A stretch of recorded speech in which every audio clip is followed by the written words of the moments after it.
But not, would the dog jump on me? No. Does he protect you? Does he protect you? Or just?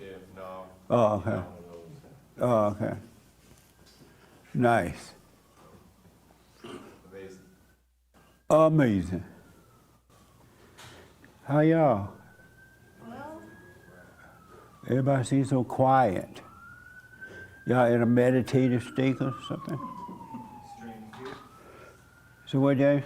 The stream is good. Okay. We'll let you know. Probably about 30 seconds or so. Oh, good. All right.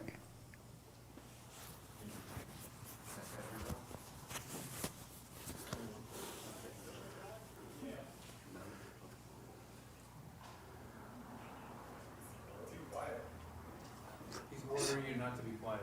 Oh, don't be quiet. I need to talk.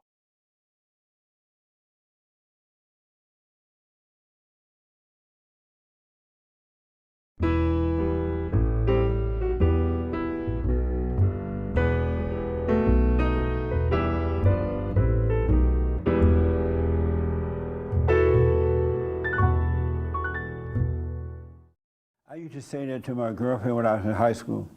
Okay. Good morning. Welcome to church. I'm Jesse Peterson. You can get involved by going to our YouTube chat line, and Hake will pass on your questions and comments to me accordingly. Thank you all for being with me. Good morning, y'all. good morning. So, I want to start out with the biblical question. Who knows what the biblical question is?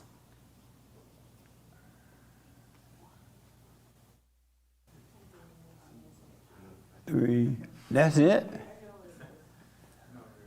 You don't know? You know what it is? It's not a test, it's a fellowship. So relax and let's edify one another. So let me see your hands again who know what it is. Okay, who thought about it this week? What does that mean? You thought about it a little bit? Pardon me? You say you thought of it a little bit? Why only a little bit? That's why I didn't want to raise my hand. Because I don't know what on earth makes me afraid. Wasn't that? That's why you're supposed to be looking. I know. I know. What the? I know you don't know. So the biblical question, why are you afraid of anyone on earth? Right. Why? And Well, you don't know why? Well, I guess why I would be afraid is I'd be letting the devil convince me that I should be afraid. You're not sure why though? I said the reason why I would be afraid is because I would be allowing the devil to make me afraid of somebody, listening to those thoughts. Tell me why you didn't work on yourself this week with that. Because these Well, like working projects. Yeah, I mean, I'm always working on myself. I think that question for me, like I heard it, and I didn't really see a whole lot because I feel like it's a Satan thing. You feel like what? I said I feel like it's a Satan thing. Like the reason why I would be afraid of you or somebody else or any situation is because I would be believing the thoughts. Like that's kind of where I landed with it, and I just landed there, and I didn't. You all know that you're not going to get better just by coming here, right? You know you got to work on yourself day and night. Do you know that? Yeah. It's not enough to just come and learn the conversation and then repeat the conversation. You got to know it if you want to be free. Only you can travel this road by yourself. Absolutely. And so you don't know why you are afraid of anything or anyone on earth, right? Well, like I said, I heard it, and I feel like it's the thing that would be making me afraid is I would be believing the thoughts, and I looked at that, and I didn't really look at it any further than that. So I don't know if that's... Oh, so you just thought it was your thought, you're like, that's it. It can't be anything else. Well, this particular question, every week, sometimes I'm looking at it 100 times a day, every day, Right. and other questions, you know, because I'm looking at everything all the time, and this question to me seemed like I don't know, like the thing that would be making me afraid would be Satan telling me I should be afraid, and you know, your ego and all these things pop up, and you know, I'm not saying that I'm not afraid, or I'm trying to like get that question out of my life. I just Are you think it's- afraid Am I of afraid? something or someone? Oh, man, I really didn't want to talk today. I'm like so tired. You tired? Did you pick Yeah. cotton this week? Yeah, lots of it. Oh, well, you tired then. Yeah, If you went to the field, you're tired. I know. What did you just say? Am I afraid? What? Yeah. Are you afraid? I think the thing that makes me afraid is when I get caught in the thought. There's really no reason to be afraid, and the times that I get nervous or afraid, or it's because I'm believing the thought about anything, whether it's the thought or voice of I suck, you can't do this person hates you, whatever, you know what I mean? Like, I think that's just me believing Satan that would make me afraid. Otherwise, if I'm present and I'm just present, there's really nothing to be afraid of. So you want to test your fear right now? No, Why not? because you're going to ask me to get on stage, Right. and And I'm sit not here for I have 5 minutes. Pardon me? Come here and sit here by yourself and give a talk for 5 minutes. I don't know if I can. I just, man, dude, whatever. All right, you want me to come up there? No, I'm just Okay. What did you feel when I told you that? When I suggested that? Well, I have a lot to say, and then my first thought was, I don't think anybody wants to listen to me talk for 5 minutes. I can talk for 5 days. You know? Oh, Yeah. okay. Okay. The young man behind you raised his hand. You worked on this week? You thought about this question? Yeah, I did. And why are you afraid of anyone on earth? I took it. The first thing that came to mind was his name, the Dr. Fauci. No, we're not going politics. Why are you afraid of anyone on earth? I guess I'm not, but I know the abilities that someone could have on my personal life, even though I don't know them. Why are you afraid of anyone on earth? Because I'm scared. Why? They might stab me or something. Oh, okay. Amazing. Yeah. Right here. Why are you afraid? You thought about this question, right? I did. Okay. And why are you afraid of anyone on earth? Period. I think for me, and Look into the mic for me. I think for me, I tend to be not really a people pleaser, but I like pleasantries. I like people to like me. And so it's not that I'm afraid of them per se. I guess I'm afraid of their perception of me. So Oh, it's okay. still being afraid. Still being afraid that they're not gonna like me, or they don't like what I'm doing, or they don't like what I'm saying. Now, if you talk about another kind of fear, physical fear, because when I first heard the question, I first thought physical fear. And then I was like, well, I don't know that I'm physically afraid of anyone anymore. So in the present, I'm not physically afraid of someone. I think I have this really weird approach where people are always like, there's crazy people out here. When I first moved to LA, I actually did a little weird like Instagram reel for it, because everybody kept telling me to be safe. And I'm like, why does everybody in LA tell me to be safe? I'm like, what am I being safe from? Who am I being safe from? Right. And just random people, like people at the grocery store, be like, you know, here's your change, be safe. I'm like, what is going on in LA that I have to be so safe from? But so physically, I'm not afraid of anyone. I feel like Everybody's got a little crazy in them. Your crazy might not want to meet my crazy, all that kind of Right. thing. So I'm not really afraid physically, but in the present. In the past, I have been. And so I think that if there's violence involved, again, you have to protect yourself. Right. And I think that when you kickstart that fear that comes out, it's to survive or it's to protect. But it's weird because that same fear feels the same when I want somebody to like me. So it's really interesting. And why do you want someone to like you? I don't know. Because if you think about the opposite of them not liking me, I don't like that. So I guess it's just a matter of the lesser of the two evils. Like, which one's better? For somebody to like you or for somebody to not like you? I feel like it's better for somebody to like you than to not like you. And why is that?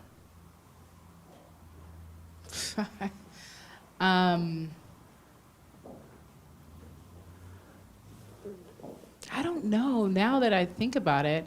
Because I guess maybe you're thinking like you get some perceived benefit from somebody liking you. Like especially if like my boss. If my boss likes me, then when I ask for a day off, it's not a nuisance. It's not a, oh God, here she goes asking for something. But so I think likability gets you further.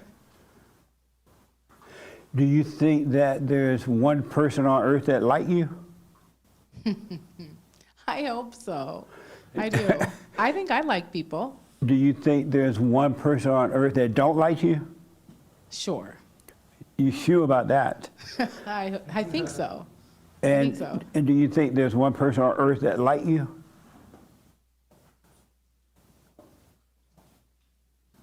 I think so. I'm sorry? Yes. And why do you think that?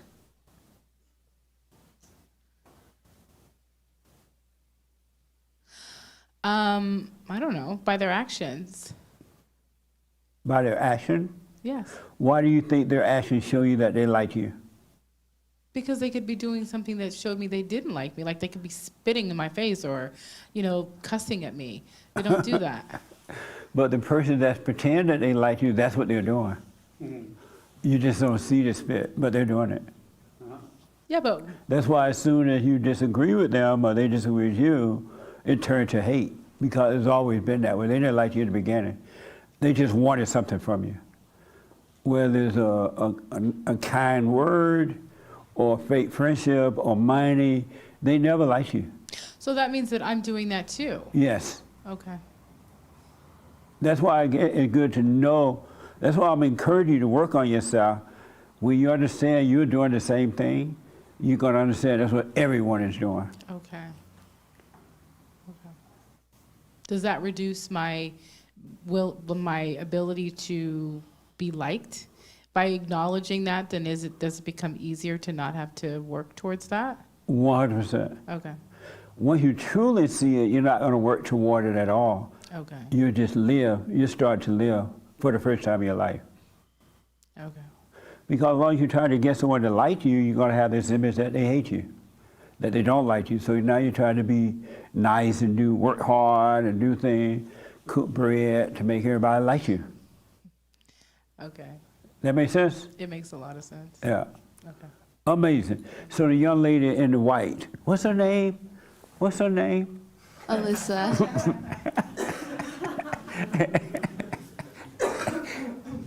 Did you think about this question? I did. And why are you afraid of anyone on earth?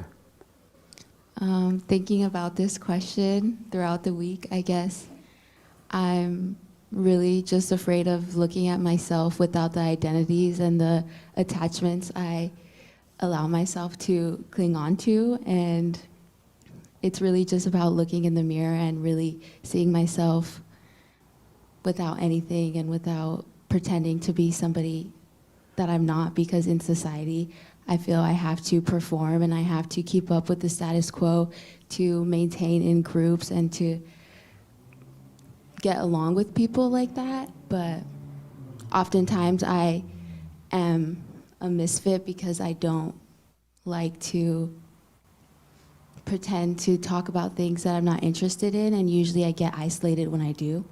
Yeah. Amazing. Well, at least one person working on themselves with these questions. Amazing. Nice. Thank you. Anyone else think about this question this week and worked on yourself with it? Okay. Francisco and then Nick. Why are you afraid of anyone on earth? I just fell into it. I wasn't really thinking about it. I just saw something on a video and it scared me. And, you know, it was people hurting people, each other, and, you know, pretty violent. And when I saw it, I saw myself. How would I handle a situation like that, you know? So I saw that violence. And that's why you're afraid of Yeah, of you know, people on earth? when you're in your fight for your life, you know, that kind of thing comes up. Are you in a fight for your life? I was then. Oh, okay. Yeah. Amazing. Yes, Nick. Why are you afraid of anyone on earth? Yeah, I was thinking about this question, and I kept trying to reflect on, well, who am I afraid of? I was trying to think about who. Am I going through people in my life in my head? I couldn't really pinpoint anyone, and I realized that it wasn't a specific person. It's like to be brief, like a spirit in another person. So it's not even a specific person. And so I've actually thought about this like my whole life, because I've responded with fear my whole life. And sometimes I'm good at hiding it, sometimes I'm not. And long story short, I used to think that the fear was like, oh, I'm like weak, I'm little, I'm soft, but after examining it, I realized it's actually, I'm fearful because I'm like really brutal and hate, like, you know what I mean? Like resentful and mean. The point is, I'm trying to say is that the fear I'm getting from other people is actually the hate that I'm putting out. Oh, okay. So like, if that makes sense. It does. Interesting. And I used to call it, in my head, I used to call it like little and weak, but it's actually really brutal, vicious. I get what I want. I have an agenda. You know what I'm trying to say? And he seemed like such a nice guy, huh? Inwardly brutal. Yeah, that totally makes sense. That absolutely true. Amazing. Sean, why are you afraid of anyone on earth? I think it's because of like other people's tendencies to build armies against you. So like if I were to get in an argument with somebody and I were to take a side and they were to take a side and we were to turn against each other, I think people's just tendency to build an entire army against you Right. would make me like reflect. It's just like what Alyssa, right? What's her What name? Alyssa was saying, What's her name? and I didn't think about Make it like you comment. that. You don't need the name. I didn't think about it like that, but that really is what it is, because you know that argument that I attached myself to, it would cause me to reflect and think like, oh, am I right? Am I wrong? Was it worth it Yeah. for them to build like this whole army against me? So I think that's what I'm afraid of is people's ability to build that army against you. Once they turn against you, it's like it's not just them. Right. It's them that now it's them plus 10 other people. That's interesting how when people turn against you, whether it's your husband, your wife, your mama, your daddy, your brother, sister, they go build an army. They don't just say, well, I'm done with this person. They have to go and build an army. You're absolutely right. And you're afraid of the army. But I didn't think of it until now. It's not just the army. I'm afraid of the self-reflection that would result in. Because then now I have to think, oh, was it worth it to take that side? Was it really worth it now to fight this entire army to take that side in whatever argument I had? Yeah. I could have just kept that to myself, blah, blah, blah, blah, blah. Amazing. So that's sort of what I'm thinking about. Interesting. Why are you afraid of anyone on earth? Look, I see your fear now. What the? Are you afraid to speak right now? I'm just listening to everybody. Nice. I was listening to you and also listening to everybody else's. I think I can really piggyback, but especially off of his, because it just hit me like, wow, I can relate to that so much. And also I can relate to this young woman over here of just wanting, not necessarily, people pleasing, but actually wanting to be liked. And sometimes I go against myself because I know some of the things that people want me to do, Right. I really don't want to do. Right. And then, I do respond in fear of like, okay, but if I say what I don't want to do, they're gonna look at me kind of like, oh, she's stuck up, she's snobby. So I'm like, okay, no, fine, I'll do that, yeah. Yeah. And then I'm just angry because like I didn't really want to do that. You did what now? I didn't really want to do that, or Yeah. just go along with whatever. But out of fear, you did it anyway. You do it sometime anyway. Yeah. Amazing, huh? That's a horrible way to live, huh? Nice. Okay. Anyone else? Yes.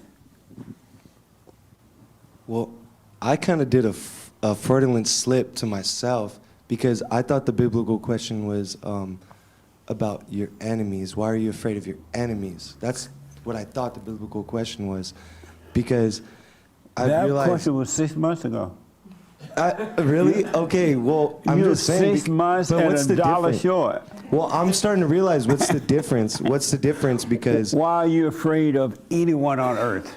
exactly. I mean, if anybody's afraid of anyone, obviously that's their opposition. That's, well, what you would say an enemy, right? I mean, I'm not. I realize that, like, I've never been afraid of people, but I mean, I kind of am. Well, because I've never been the afraid of you, internet, but I kind of am. the internet is crazy. Okay, so I'm not afraid. I'm afraid of the internet and what it can do, but Why are you afraid of anyone on earth? because they're liars and deceivers, That's why you're afraid. and I'm too nice. I'm very giving. I'm very open. Well, no wonder you have so much fear. I'm not fearful of it. I still do it though, like an IDIOT. I still do it. I still do it though, so I'm not fearful of it. But I am. You do cautious. it because you're afraid. I do it because I'm afraid. I mean, you don't do it because you're afraid. I try to face my fears. I try to face the people that I have problems with and enemies with, but I wouldn't say I'm afraid. I'm just cautious. I just just staying away from these. So instead of calling fear, you call it cautious. Okay, if you see evil and you stay away from it, is that being afraid? So why are you afraid of anyone on earth? I knew this was not. I'm not, Jesse. You're not? No. Oh, we just went all around the mulberry bush and back to the lie. I do I'm that. not. When you say that you're like him, you can relate to Nick. How can you relate to what Nick said? I can relate to him because just like he said, like he really has a lot of like anger and hatred Right.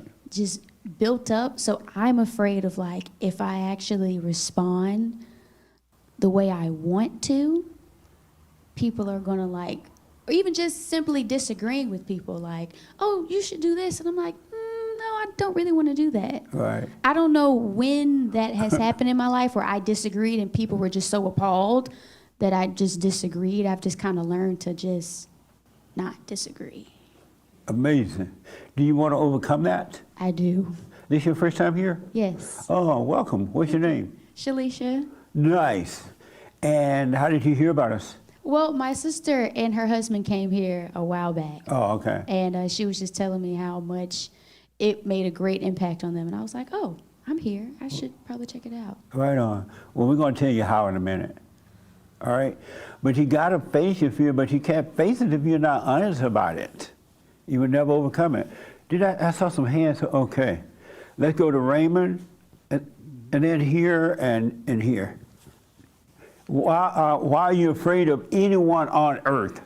Because everyone on this planet is like me, unpredictable. That all you have, there's no telling what a person would or would not do.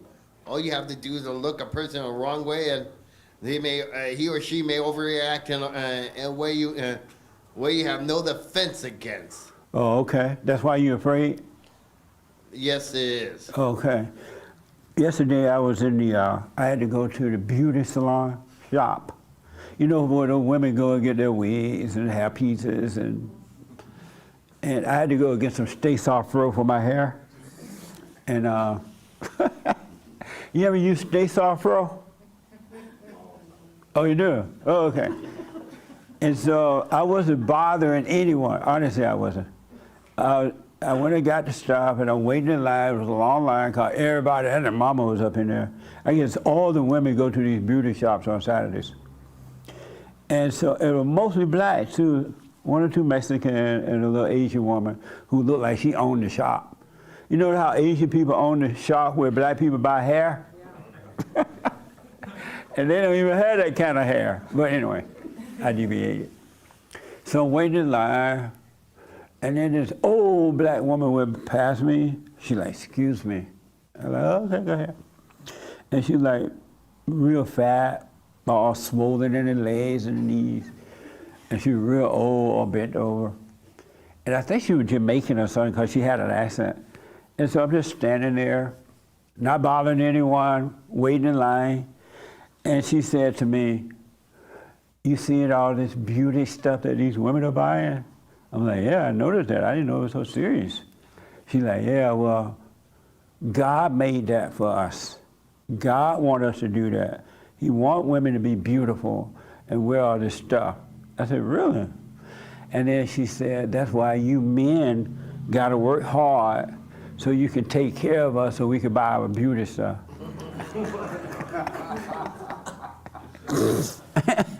I'm like, what the? And then I said, oh, I didn't know it was that. I thought it was because women were insecure that they had to work. She's like, insecure? No. She was like, God made us to lead men. I said, no, he didn't. Yes, he did. And she said that God, she said, and I don't remember the whole conversation now, but she said something like, God, women give life.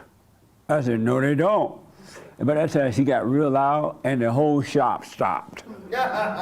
Because you could hear the vibration in the room. I said, no, women don't give life.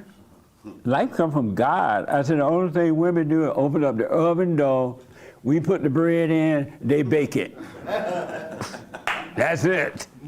And by that time, the women like, what are you talking about? All we called her everywhere, right? And then she said, women are heaven on earth. She said that to me. She said, women are heaven on earth. I said, nope. I said, women are hell on earth. By that time, my voice raised, because I was having fun. I was like, no, women are hell on earth. And this tall black woman looked over at me. She's like, what are you talking about? Where are you from? She started to call me a name, but she stopped. And I said, women are hell on earth ever since Adam and Eve. I said, the hell come through the woman. No. And I did God and Christ, Christ and man, man over woman, woman over children. I said, women need men to guide them. Look at the hell on earth now. No.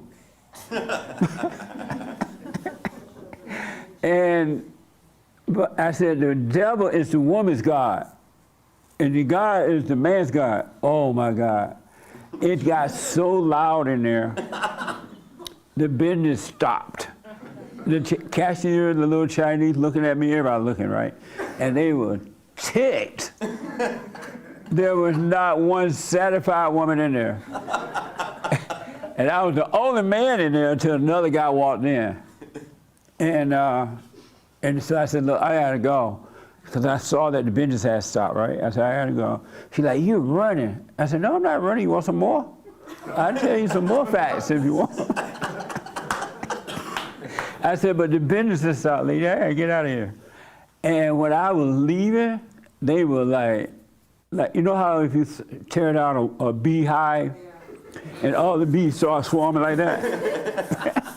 It was like that. And then I got in my car and some of them had finished their business, they were walking out, and they looked over and saw me in my car, they were going like this.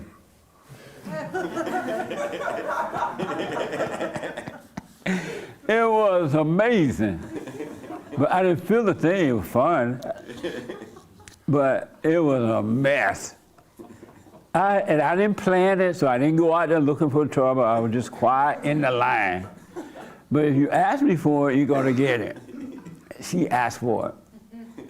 It was a mess. And then this Mexican lady said, I work. I'm married, I work. My husband and I are equal. He cook, and I clean sometimes. I'm like, you have children? She's like, yeah, but my husband and I are equal. I said, I'm sorry to hear that, lady. I feel for you. It was a mess. But anyway, it was fun. Okay, let's move on. Isn't that like a fun story? Yeah. You don't have to look for it, it'll find you. Because I did not say anything to anybody. It was just me and that line. I was trying to get my Sta-Sof-Fro.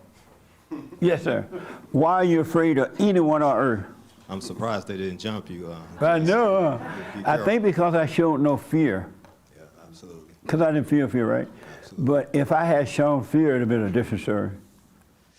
I think it's alongside with what Nick said earlier. It's twofold. It's like it's going to reveal the evil, the anger in other people if you're around them. Yeah. And It's kind of like what this young lady said. She's afraid to say no because she's afraid of how they're going to react too. Mm-hmm. And then in turn, it's going to reveal the anger, the hatred within you, within myself. Yeah. So I'm kind of scared. Like, what is it going to bring out of me, and what am I going to see from other people? So a lot of times we want to live and pretend like it's not there, the anger is not there, the hatred is not there, right. But it's there, and you're kind of afraid to see that, basically, within yourself and other people. And why not just let it expose itself? Oh, I'm to that point right now, Oh, absolutely. good. But what did it feel like allowing it to expose itself?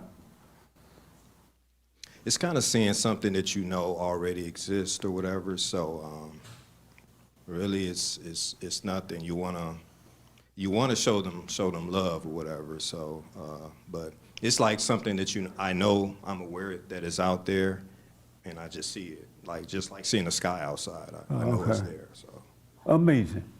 All right. Let me take here, and then I come to you. Yes. Why are you afraid of anyone on earth? Well, I think there's two different types of fear. You got short-term fear and long-term fear. You said short-term fear and long-term fear? Yeah. What do you mean by that? So like for long-term fear would be that you're always afraid. So let's say, for example, someone's afraid to leave their house at night because where are they going to get stabbed or attacked or whatever. Right. That's long-term fear because they're always thinking that. So they don't even bother to leave their house when in reality, they don't even know who's outside, if anybody at all. And short-term fear would be they do leave at night because it's just their habit, whatever. They don't have fear of leaving, but then they suddenly see someone close by, let's say, I don't know, someone on drugs that has, as Raymond was saying, unpredictable movements, and they're worried that, they might get beat up or something. So short-term fear would be afraid in the moment. I don't have any long-term fear. You have short-term fear? I have definitely in the past, but I think I've really learned to overcome it, and that's because I've exposed myself to it. You got to expose it yourself, like you said earlier. I've been around dangerous situations, so I got non-lethal weapons, and You got non-lethal weapons? Yeah. Like what? I got tasers, pepper spray, and stuff. Oh. Non-lethal, not non-legal. Yeah. Lethal. Oh. Yeah, Oh, okay. Amazing. And do you have inner fear on the inside? No, I've learned to overcome it. Oh, okay. Amazing. Thank you. Yeah. Yes, ma'am. I think mine's more of a question to the question. When you asked this biblical question, I thought, and maybe she thought this as well, I don't know, for some reason this question didn't seem that deep. And yet, as we explore it more, it really is one of the deeper questions that you've ever asked. Absolutely. But so then that question becomes, because I pondered the question during the week, how come I can't go deep with it? Because when I hear it, now it's changed, but when you first asked it, I was like, that one doesn't even seem like, give me something hard. I'm paying attention now. You know what I mean? So it seemed like this question did not seem that deep. But as we explore it and as you go deeper, it's very deep. Yeah. All the questions I ask are deep questions. Yeah. They really are. Whether I got it from someone making a statement, or I'm in conversation with someone, or I'm hearing a speaker, and they'll say something that I'm like, wow, that's an interesting question. And so, and if you really examine all of them, because I do, they go deep. It will make you see things about yourself that you had not thought about at all. But they're all like that. They seem, some of them seem simple and not deep, but they really are. Is there something we can ask ourselves when we're contemplating these questions during the week? Is there something we can ask ourselves to go deeper, or is there something that we can say to ourselves that kind of exhausts the question? Yes. You can ask, wow, why am I afraid of anyone on earth? And then just start looking at yourself. Don't compensate with yourself about it. Just look at yourself, and the deepness will come and the freedom will come as well. But you got to keep an eye on you. Okay. And as long as you're looking at what's happening inside of you, the answer will come. Okay. Okay. But Perfect. you can't look away. Okay. Okay, thank you. That make sense? A lot. Thank you. Yes, ma'am.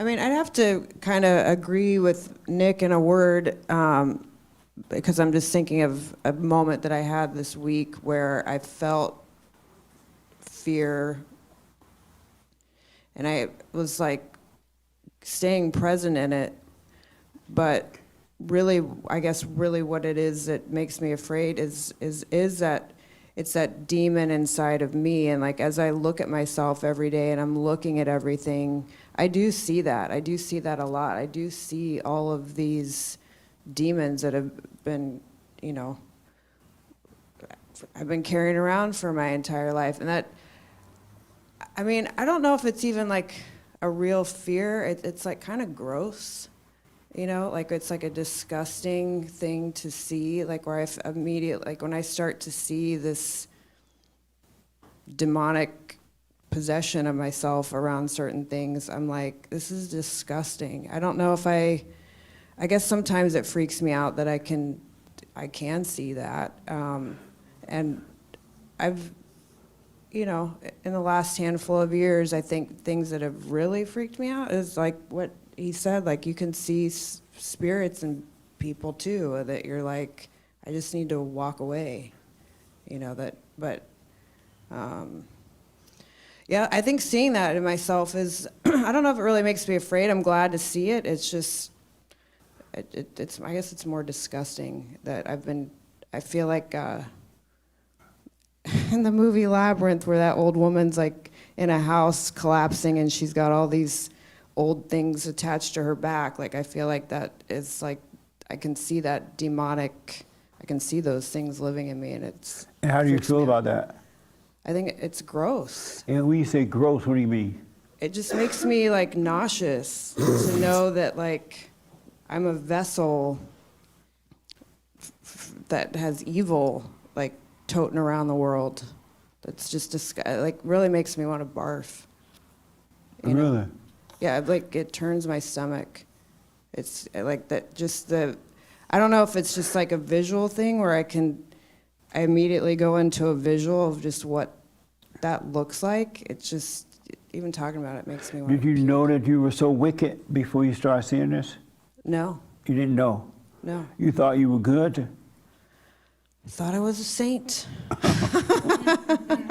You know, with like choice, validated, you know, thorns that, you know, I don't know. Yeah, I didn't know. And I think the more I see it, it does, I don't even know if fear is a word. It's just more of like oh my God, I see this. And then my next feeling is like, I just want this to leave. This is disgusting. You just wanted to leave? Yeah. Okay. Amazing. Yeah. The young lady in the black want to respond. With the blonde hair?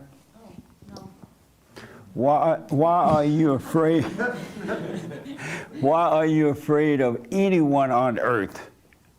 I mean, I've heard a lot of guests here mention that, you know, sometimes I do what I don't want to do, right? And I often feel that, at least with myself, I get so confused by my own thoughts, right? Sometimes I don't even know what I want and how to navigate that, because I listen too much to the thoughts, right? And we get confused. And then, what is it that I really want? Is this just all these thoughts that have lured me into a certain path? Or, Yeah. or is it this my intuition telling me this or that direction? And yeah, when I stay present with it, there is no fear really.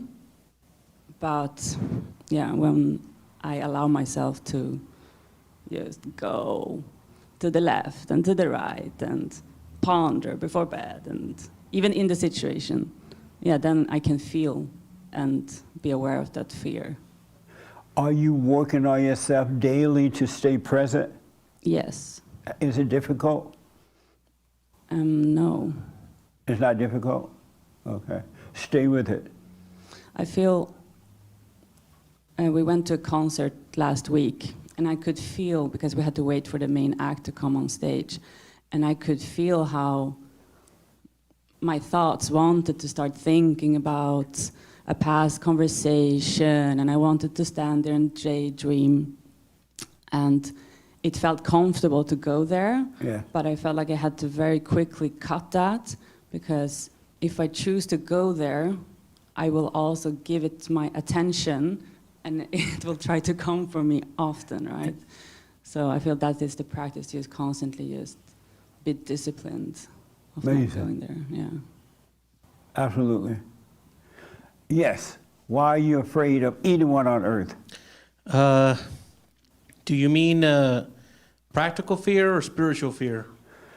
Why are you afraid of anyone on earth? Why am I? Well, like, what I'm asking, like, what kind of fear do you mean? Why are you afraid of Of fear, yes. anyone Of on anyone, earth? yeah. Of anyone, like, okay, practically or spiritually? Why are you afraid of anyone on earth? Yeah. Well, I guess it all starts from when we're young.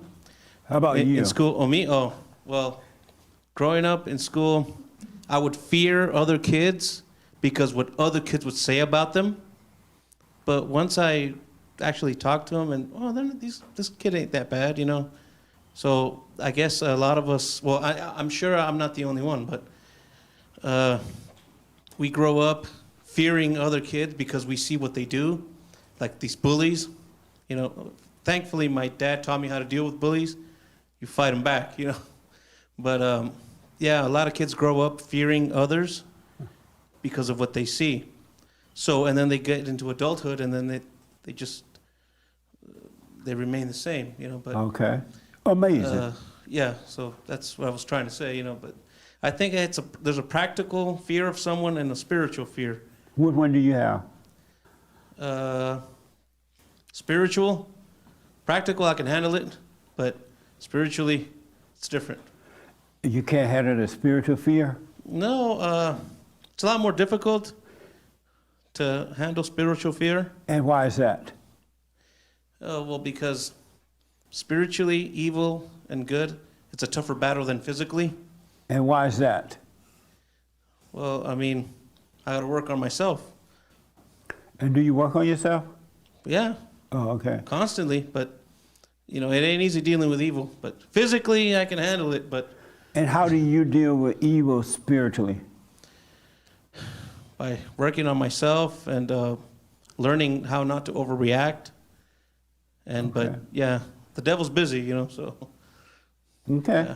Amazing. Mhm. I see two other hands, a young lady in the black and white, and then Joelle. I saw Joelle's hand. I fear anyone on earth because I feel like I don't know what's gonna happen on the other side, basically. I don't know if the fear in me is like, well, if you don't do it like this, or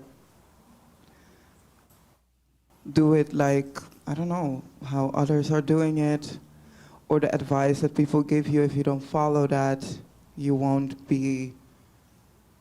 live. Oh, okay. So my fear is more based in that I don't know if I'll be okay, because there's something in me that is still very dependent on the approval of others. Amazing. What a sad way to live, huh? Yes, Joel. Yeah, I think my fear roots back to seeing my father in the house. Well, my father and my mother broke up when I was 4, but after that, I would go to his house and back and forth. But he was really angry growing up, so I used to see, sometimes I would be waking up in the middle of the night to like him screaming or in like arguments with my stepmom and him. And yeah, watching him lash out when I was younger just put like a fear. The thoughts made me, even when I was younger, demonize him as this like scary guy.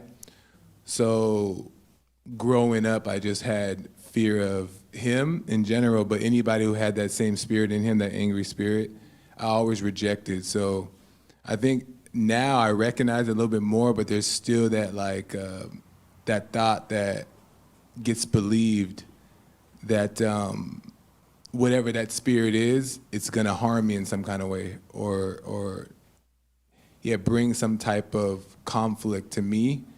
And then at that point, the mind just goes crazy on what could that be? Is it death? Is it this? Is it this?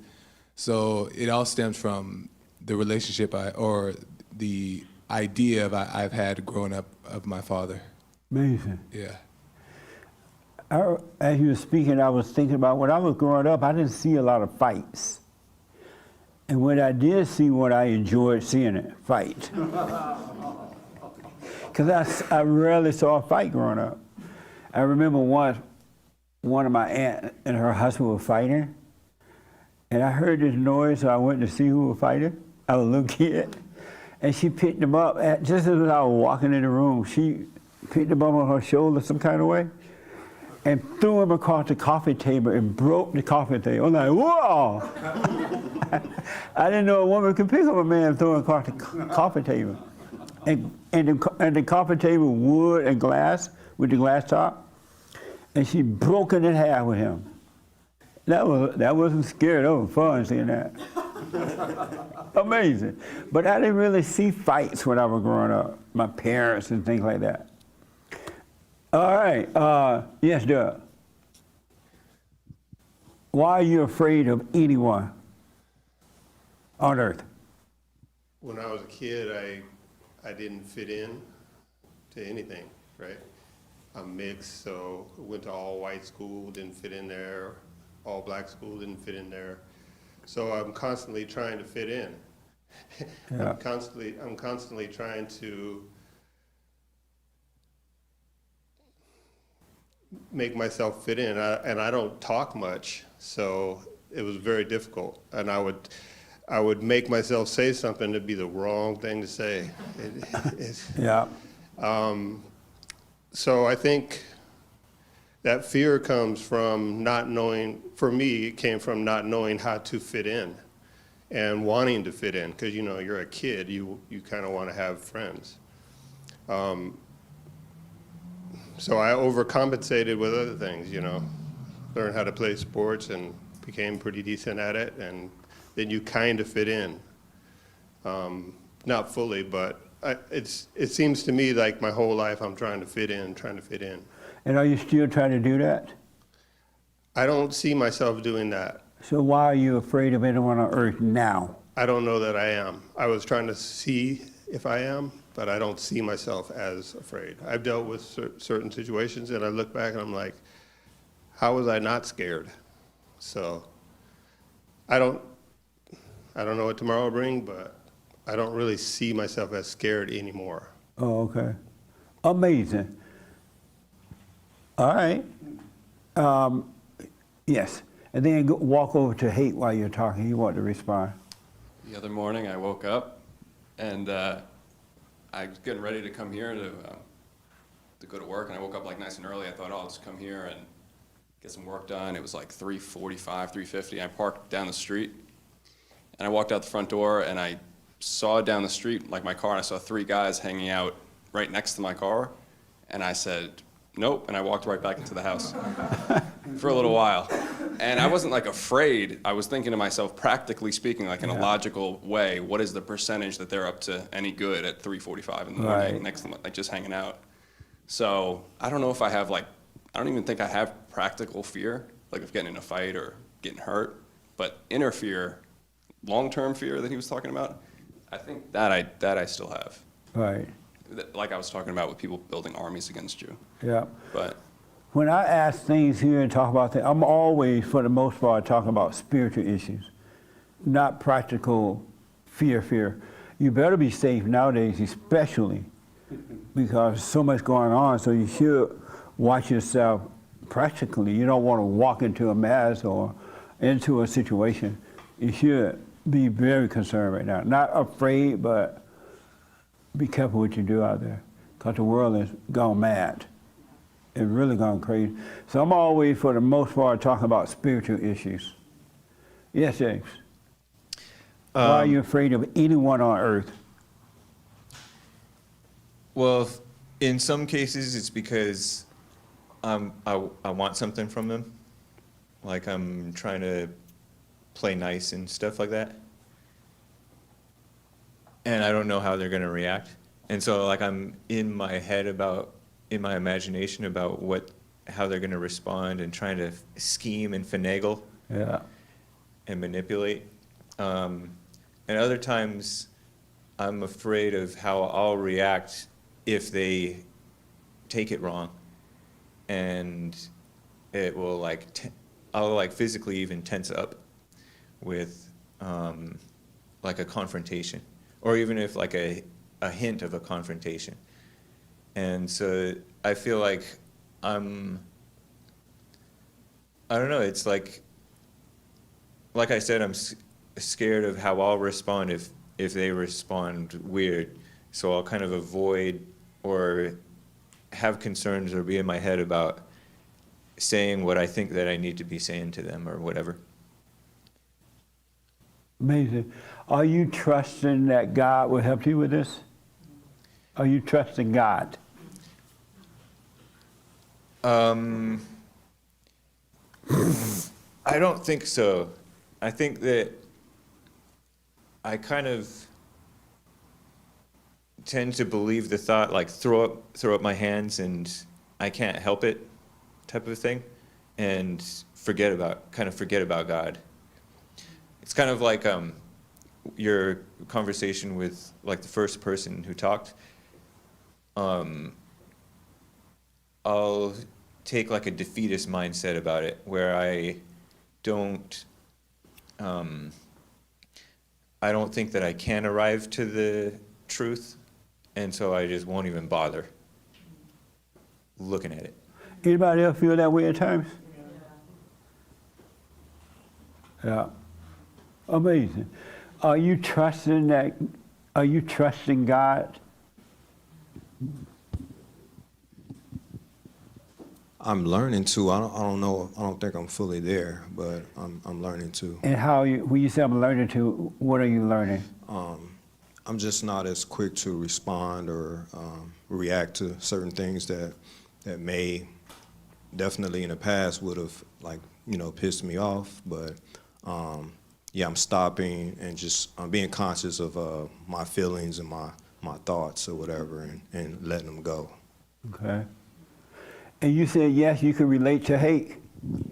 In what way? Well, because I'm just as in the example I gave, I think you just believe your thoughts, and you believe the wrong thought, basically. And I really did ask myself that question more this week. It's like, or when you say like, trust God with all your soul, heart, and mind, I finally feel like, wow, that one entered me deeply. So, believing that I can't, have a fulfilling life or have a life in general, just have a life when I don't behave like this, act like that, say this, do that, etc., that already is not trusting God. So sometimes you feel like just throwing it with your head and give it up? Yeah. Just go party or whatever. Amazing. Do you feel that way sometimes? Like just giving up? No. You never feel I like... can't say I do. Oh, okay. The thing is, Jesse, is I know we're at different places on this journey, and I have been on this quest to know the truth for so long that now, happening upon this several months ago, I'm exhausted. Like, I'm exhausted with wanting to control everything, wanting everything to be perfect, wanting everything to be this or that. So I take these principles very seriously, and I'm okay with being alone. I've already lost a few relationships because of my renewed mind and because I'm truly waking up. So what's the worst that could happen? It's death, but that's not even the worst. That's the best thing that could happen to those of us who really trust God and have faith to know that we're going someplace else that's going to be far greater. So in terms of practical fears, sure, I do have practical fears. If someone is following me down the street, I'm going to be afraid, but you've already said we're not talking about that. From a spiritual point of view, I've already seen it. I've seen glimpses. I've seen it play out in my life where I've been in a situation where I would have become fearful, but I've sat in it. And what you say about the silent prayer and just going back to being present, if I feel even a slight tinge of fear or anxiety, I immediately look at where am I? Am I present? And I'm not when those moments come along. So it gives me the opportunity to be present because I trust God implicitly. He has ordered my steps. I saw it last week. I saw it the week before that. I've seen it for months, how he has done it without me putting my hands on anything. And finally, I'll say, there's a simplicity to this that I think we want things as humans to be so complex and so drama-ridden, but it doesn't have to be that way. And I'm learning that, and I'm applying that, and I'm accepting the simplicity of just being.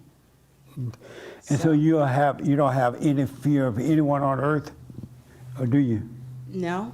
You do not? I can't, as I pondered this, because I did not want to answer this question from a place that was not honest. Right. I didn't want to say what sounds like the great thing to say. No, I'm not afraid of anyone, but really, I'm not afraid of anyone. I don't know what anyone could do to me. I can't think of anything that anyone could do to me. Leave my life? Well, that's okay. Bye. So you don't try to appease or go along to get along, to be nice, or any of that stuff? Never. Now, before I woke up, I was so confrontational. Not in a vicious manner, but if someone said or did something I didn't like, I'd say, hey, can I talk to you about, I would confront everything, and sometimes I would be very obnoxious about it. Now I've learned that I don't need to confront it. So I've never had that fear of a person. I've never feared, and aside from a practical fear, but which obviously we're not talking Right. about that. But from a spiritual perspective, no, I haven't really experienced that as I've pondered it. Oh, okay. Amazing. Right here. What is your life like? My life like? Did you just switch the question on me? Oh. He's sitting there in his head with the answer. I had no answer for the previous one either. But I don't know how to describe it. It's life. I'm alive. I'm here. It's happening. It's up and it's down. It's going all around, and it's fun. And it's also not fun at times. But I don't have an opinion about it anymore. So I'm just experiencing it. And so it's all those things you just said? Yeah, all the time. I can see it. You like it that way? Well, I don't really have a choice most of the time. You know, something just comes out of the blue. It's not internal, it's external that affects the way that things are moving along or day to day. Oh, okay. You know, but other than that, I just standing back and not having an opinion about what it is. That's basically, I mean, for me, that's the silent prayer that I'm trying to enact, and that's all I can really do. And then address each issue or anything that comes up as I'm going. And if it's gone in the past, I leave it in the past. And if it hasn't happened yet, I try to remind myself that it's not a reality right now. Oh, okay. That's all I can do. What is your life like?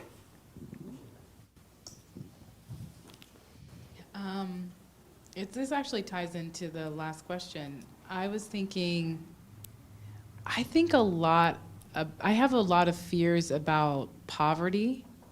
I think that's one of the reasons. I mean, I don't have a lot of girlfriends. It doesn't bother me that I don't have a lot of friends, but that people pleasing that I was talking about, it happens in the work world. I'm so afraid of being broke and poor that I'm always looking for, how do I align myself properly? How do I put myself in the right frame for the right person? So I think I have a good life in the sense that I'm tackling that objectionable, I'm not gonna be broke. But that leads me to another question, and I hope I answered your question, but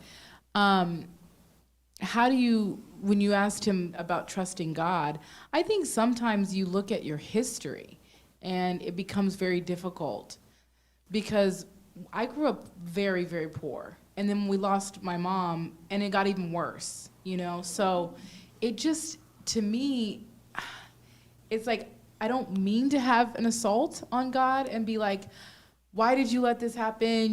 But it's just hard for me to trust him because the history speaks something totally different. To me, it's just like, what else are you supposed to base it on? You know, if you don't go by what you've already seen. Right. So. And when you say you grew up very poor, what was poor? I have 2 siblings, and there was always food on the table. I think it was because my mom always made sure that there was enough for everybody else. And for us, in our family, in our home, there was no pleasantries, no extra. It was all bare minimum. She sacrificed a lot, I guess, for us to go to private school. And so all the money was always going to something. There was never anything left over for us, ever, about anything. So when she passed, it was even worse, because now my dad wanted us to, why am I going so deep? He just tried to maintain her what she wanted, and it was just a mess. It was just a mess. And so for me, the way I approach things, I just don't like that feeling of not having money. Not having, if something comes up, or if I want to go shopping and grab a cute shirt or something. I don't know. I don't like that everything's all paid, but there's nothing left over. I don't know why that bothers me so much. Yeah. Not to the point where I don't pay my bills. I pay every bill. Yeah. But I just do not like that feeling of not having anything left over. And so you poor because you didn't have anything left over? Ever.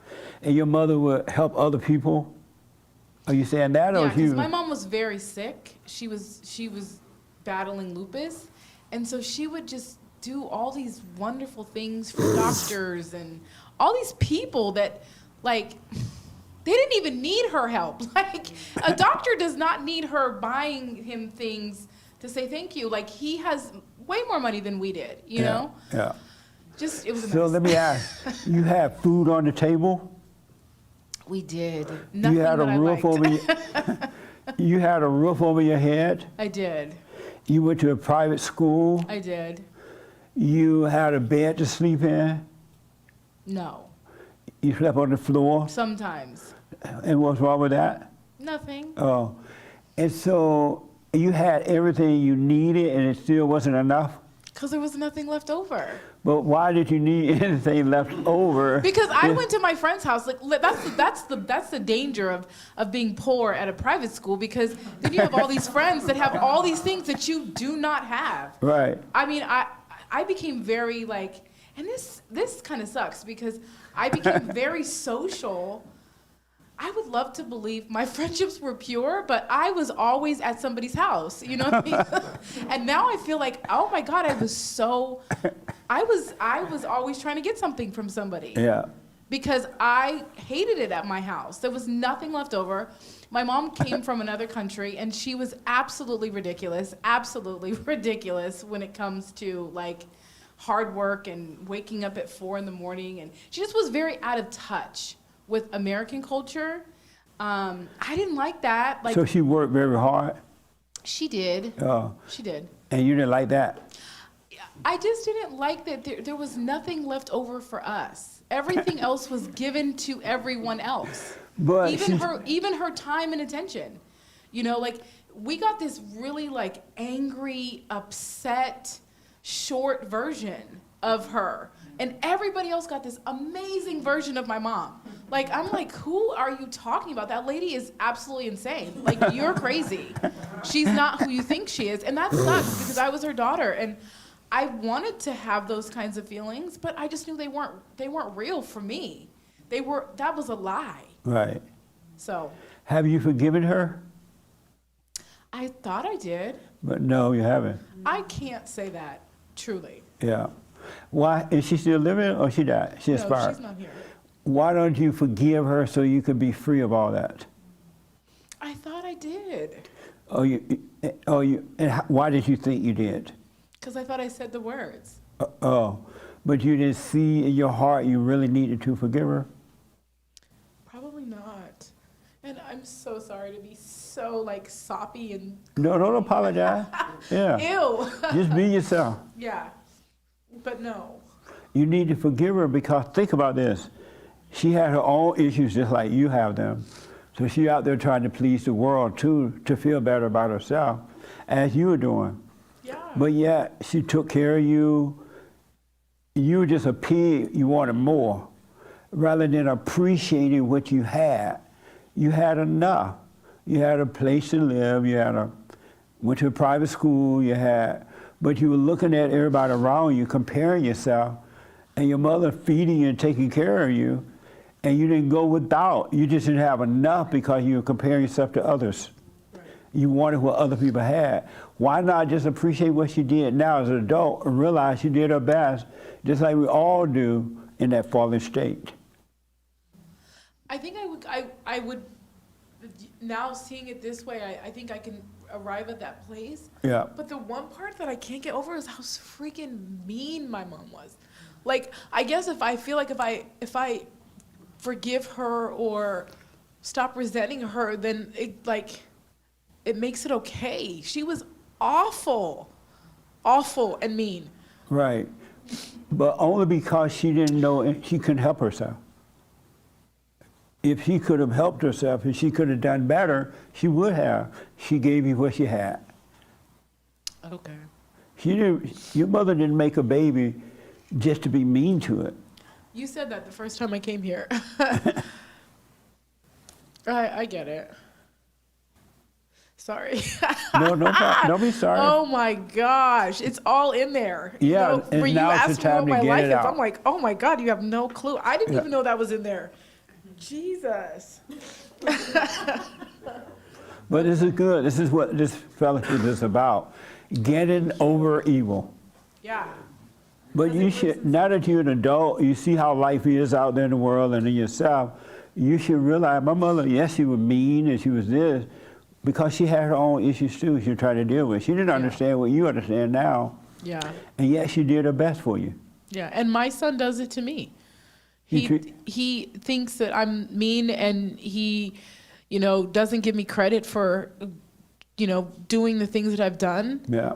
I get no credit for nothing. And then he thinks I'm mean, so he's just all the time mean. It's just crazy. Yeah. That's why you must forgive, because you become like what you hate.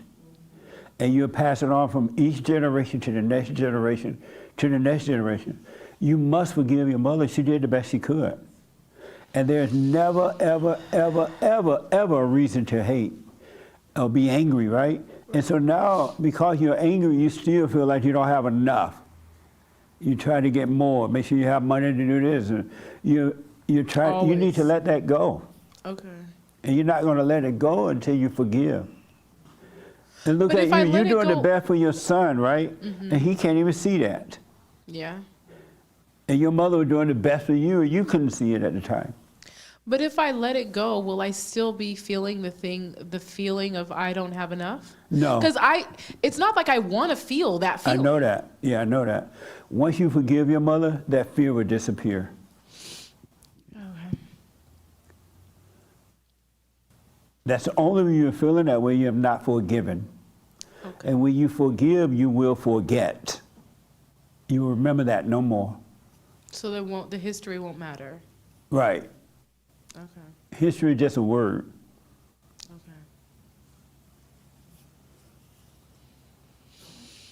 Okay. Okay. Thank you. What do you think about that? I think it's something I should do quickly. Yeah. And you said your mother, she was dealing with what type of disease? She passed away of lupus. Yeah. She had a very, very extreme form of it. So she's dealing with her life, the mess going on with her that she resented. I guarantee you she resented her mother, and so on and so on. What she gave to you is what she had inside of her.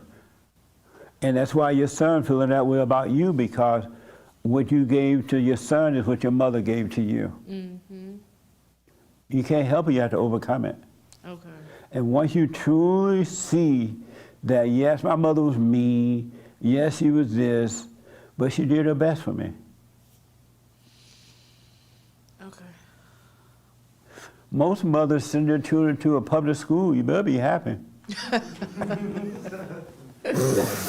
You got more to be grateful for than ungrateful. Okay. Then you will stop living that way once you forgive her. You won't feel like, I don't want to be poor. I want to make sure I want some money to go shopping or whatever. Mm-hmm. It just come from resenting your mother. It came from that. Okay. Okay. Thank you. That makes sense? It help a little bit? Yeah. Thank you. And stay with it, stay with it. Amazing. Yes, Raymond. I see my life as an empty void. Ever since I started to pray silently, I began to realize that everything I went through, everybody I met, even the fact that I'm not a good person, means absolutely nothing when I started to build a relationship between me and my Heavenly Father. That's why I see my life as an empty void. So is God helping you? I pray that He does help me, because I don't know who else can. Is He helping you? I believe He is. And why do you believe that? Because, like I said, no one else can. Do you trust Him? Yes, I do. Oh, okay. And how do you know you trust Him? Because I don't know who else can I trust. Satan? Certainly not him. Oh, okay. Amazing. So I want to ask this, then I wanted to say now, what's your life like? Me? No, you. Oh, shoot. Well, I didn't know you were gonna ask me this question. What my life is like currently right now is I'm content with it. I'm dealing with it. I'm definitely not judging. I'm realizing, this is the main thing that I'm realizing, is that you are like, and I know people say you're your own worst enemy, but I actually know what it means now, that you are your own worst enemy. So I'm realizing, like, you know, just keep going forward. Definitely not judging others, because if I'm judging something, I'm judging myself. So really, I'm just working on not judging myself, because I can care less about others. I realize, you know, you can't trust anyone, really. You got to work on yourself. So that's what my life is like. I'm just working on myself, focusing on myself, and not in the, you know, new generation age, how they say that, like, oh, I'm, like how girls say, oh, I'm finding myself. I'm sticking Christian. I'm doing it right. All right, I'm doing it the right way, okay? Yeah. And in fact, I don't even want to deal with women anymore. Well, not anymore, but right now, because holy moly, gosh, yes, they're women.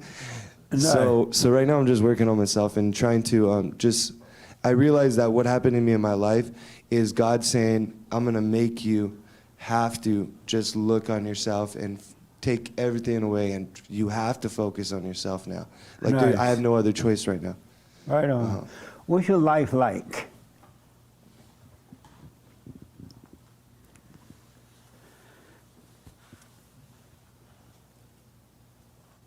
My life right now, it has been kind of silent.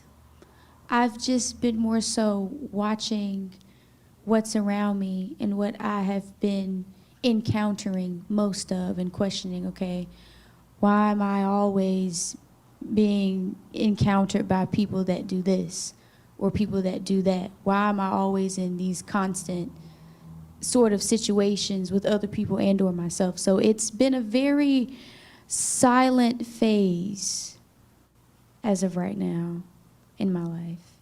Amazing. Nice. Are you doing the silent prayer? I'm actually not familiar You're not? Okay. with it. And you said your sister told you about us, right? Yes, sir. Did she tell you to forgive your mother? All the time. And have you done it? That means no. I thought I have. I think I more so acknowledged what she was going through instead of actually forgiving her. Yeah. And why haven't you forgiven her? Because I guess when I build up the courage to say, you know what, okay, today's the day, then it's just something, it's so weird because something just happens where I'm just like, now I'm kind of angry again. I'm kind of resenting you all over again. So it's just like, another day, I guess, but. And that's why you haven't done it? Yes, sir. I'm sorry? Yes, sir, that's why. And how will you enter into the kingdom of heaven within if you don't forgive? How will you ever have peace if you don't forgive your mother? It's no way. You love your hell? I don't. Yes, you do. Well, If you don't love your hell, why do you keep giving into hell when they tell you not to forgive your mother? Get mad again, don't forgive. Why do you keep obeying your hell if you don't love it? I guess because it just seems like a lot of work. A lot of work to forgive? In a way, yes. How much work does it take to forgive her? Well, like I said, I can really relate to what she was saying of like, you know, I could definitely forgive her and just accept what she was giving me as what she had. But then, you know, she constantly does the same thing. So it's just kind of like, I can forgive you and like say, put a stamp on it, like, yeah, I forgive you, but now I have to learn how to work with you because you're still doing, you're still who I you understand, are. yeah. But if you forgive her, you don't have to work with her. Because you would change, she'll stay the same, but you would change. You don't need her to change at all. It's about you changing, not her. Because you're already just like your mama. Have you noticed that? Yes. And how do you feel about that?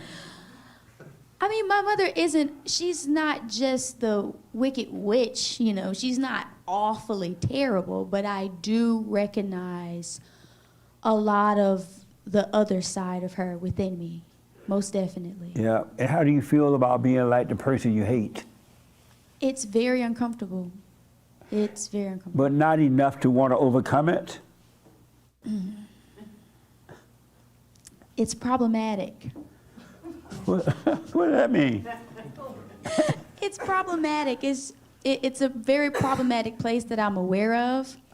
And I'm like, okay, I have to navigate. I'm seeing what I'm faced with, but I mean, just put it plain, like you said, I am definitely going to have to forgive her. You're going to have to face it. What does problematic mean? When you say it's problematic, what does that mean? It's problematic because it's so strange, and I just hate to just give a mouthful here, but a lot of the things that I've witnessed on the outside with my mom and just seeing, just on the outside, just how her life went, I'm starting to witness. And I'm starting to kind of like react how she reacted in those situations. I'm like, well, it didn't really, the way she reacted was not beneficial. And I'm trying to work against of like, okay, I've seen this before on my mom, and I don't want to repeat that. But you can't help yourself. Have you noticed that? Yes. Amazing. Isn't that amazing? It is. It's never going to change. You're only going to get worse if you don't face your mother. Realize just as you can't help yourself, you're just like her in those areas, and you can't help it. You don't want to be that way. She became like her mother, and she doesn't want to be that way. But that spirit of evil has made a home in her, and that's what's driving you. So you're going to have to face your mother when you realize you can't help yourself. It'll cause you to realize she can help herself. And that will cause you to forgive her. Then you become free of her, and you'll be yourself. You have a boyfriend?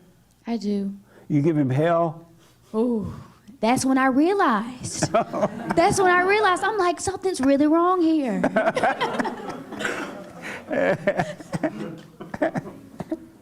You don't have kids yet, right? No, sir. You're going to do the same thing to your children that your mother has done to you if you don't get rid of that spirit. And you're going to shake in your boots, but you got to face your mother. You got to face the fear. And have no expectation. Don't expect her to apologize or anything. Mother, I'm sorry for resenting you. I realize now you can help yourself. I'm just like you. I can't help it, so I realize you can't help yourself. And she doesn't need to apologize. You need to forgive her, and God will forgive you. Don't ask for forgiveness, but forgive her. Otherwise, you're going to drive your boyfriend away. Have you noticed that? Yes. Do you want to lose him? I don't. Then you're driving him away, though. Because he's too beta to deal with it.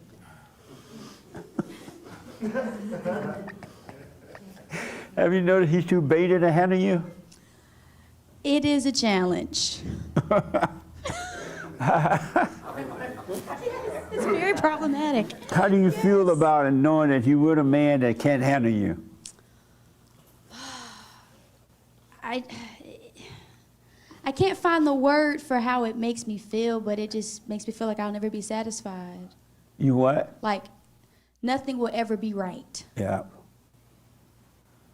Have you told him he's too weak? Oh, I have not.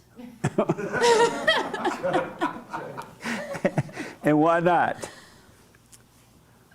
Well, because I really appreciate his efforts, especially since I've come to this full awareness of I am just like my mother, and she required and still requires a level of patience. So I appreciate his patience. I don't want to say, oh, you know, you're weak and I'm just crazy. You know, I'm everywhere. I'm climbing the walls. But I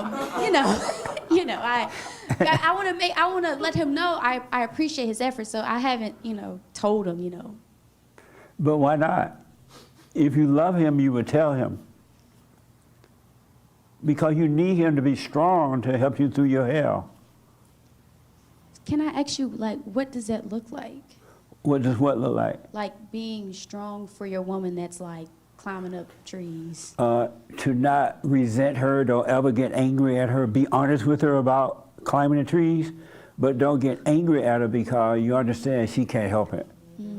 But to be honest about it. How does that sound? That sounds 100% doable. But you gotta let him know though, because he doesn't know. His mother made him weak.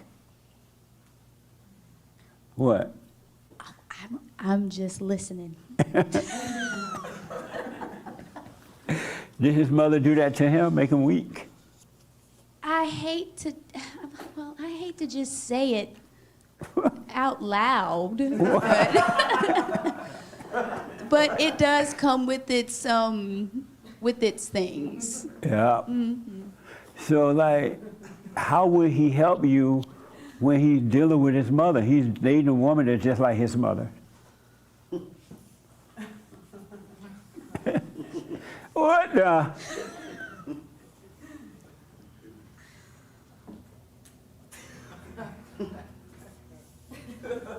What? I'm just speechless.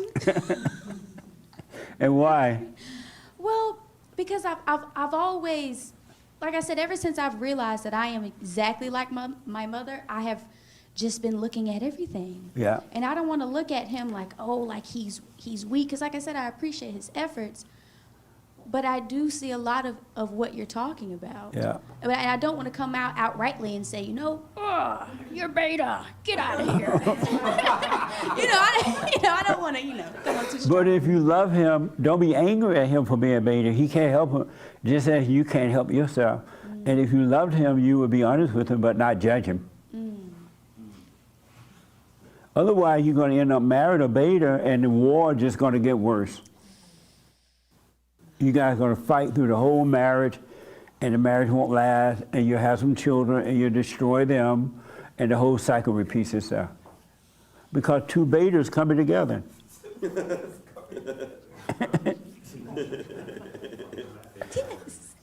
So what? It is indeed problematic, yes. Yeah. But you have a chance to make it right now by working on you, and don't resent him and his weakness. Be honest with him, because he can't help it just as you can't help it. He's literally dealing with his mother and you. So you're 2 times a mother. Very problematic. You're your mother and you're his mother. Can I ask a quick question? Yes. How can I say this? How would I go about with him and his mother? Like that whole situation. Just say, I noticed that you're just like your mother.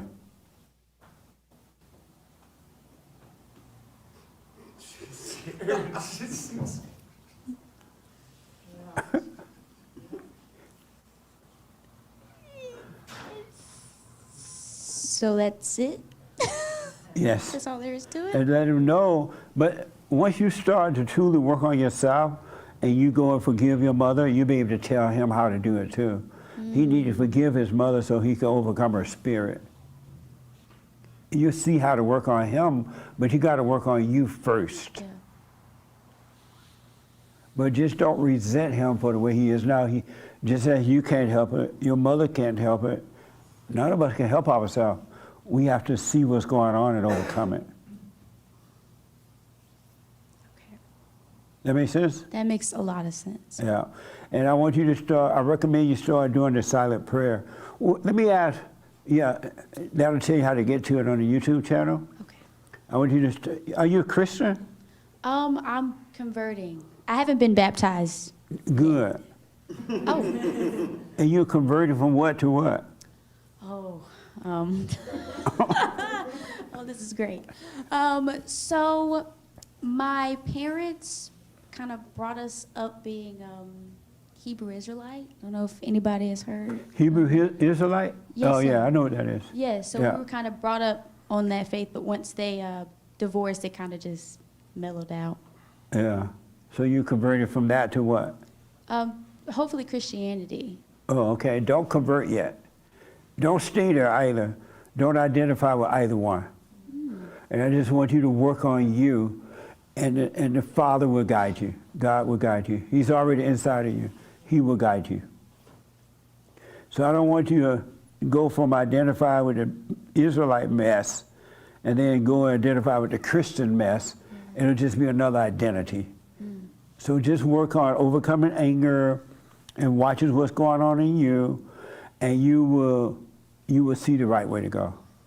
Your identity will come from God, not some identities you picked up. That makes sense? That makes sense. Yeah. So work on that. Do the silent prayer every morning, every night. Face your mother. When you ask your father why did he help you with your mother, what did he say? Like, what do you mean? Like when you ask your father, Dad, why don't you help me with my mother? Why did you help protect me from my mother? What did he say? Oh, goodness. I haven't asked an exact question like that. But he's always kind of known she needed special attention. And he's tried to help her, but once he did try to kind of help her, she got very defensive. Yeah. Okay, well, forgive your father for not protecting you. He couldn't deal with her. He is just like your boyfriend. What do you think about that? I think it's a nice thing. It's a great thing because I truly do. I appreciate my father. I absolutely love him. I But adore you him. don't want him to be weak. No, I don't. Right. I do not. Your boyfriend is weak like your father in dealing with you and his mother. Amazing, huh?